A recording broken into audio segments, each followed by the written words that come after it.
दोस्तों, स्वागत है आपका मेरे चैनल मैथ्स एक्सप्लेन में। आइए आज हम सीखने वाले हैं पाइथागोरस सूत्र के बारे में। ये हमको त्रिकोणमिति के जो कक्षा 10 के प्रश्नावली 8.1 है उसमें बहुत हेल्प करने वाला है। तो पाइथागोरस सूत्र जैसे कि आप देख सकते हैं, पाइथागोरस एक महान गणितज्ञ थे जिन्होंने ये सूत्र दिया था। इसे पाइथागोरस प्रमेय भी कहते हैं। इन्होंने कहा कि जो कर्ण का वर्ग होगा वो बराबर होगा लंब के वर्ग और आधार के वर्ग। अब ये कर्ण और लंब क्या है? देखिए, जो समकोण त्रिभुज होता है उसमें जो सबसे बड़ी भुजा होती है 90 के सामने वाली, इसको कर्ण कहते हैं। ठीक है, ये जो भुजा है इसे आधार कहते हैं और इस भुजा को लंब कहते हैं। तो इन्होंने समकोण त्रिभुज पर ये अपना सूत्र दिया था कि जो कर्ण का वर्ग होगा यानी जो इस भुजा का वर्ग होगा वो इन दोनों भुजाओं के वर्गों के योग के बराबर होता है।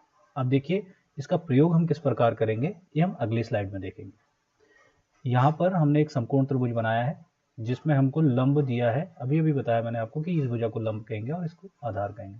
तो जो लंब हमको दिया हुआ है, लंब बराबर दिया है हमको 12 सेंटीमीटर और आधार हमको कितना दिया हुआ है?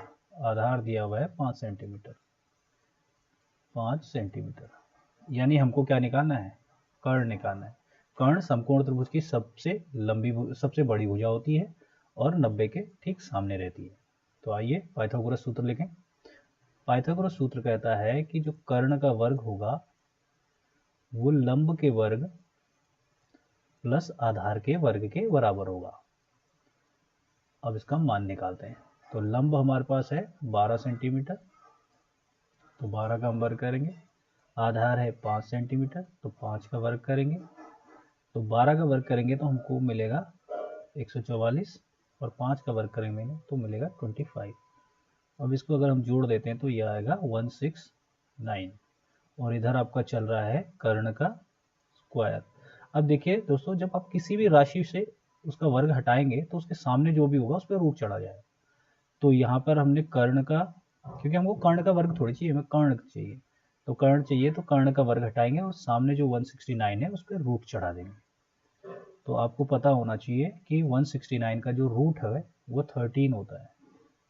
तो इस प्रकार आपको कर्ण मिल गया 13। तो इस प्रकार पाइथागोरस प्रमेय का प्रयोग हम जब समकोण त्रिभुज की दो भुजाएं ज्ञात होती हैं तो तीसरी भुजा को निकालने के लिए करते हैं।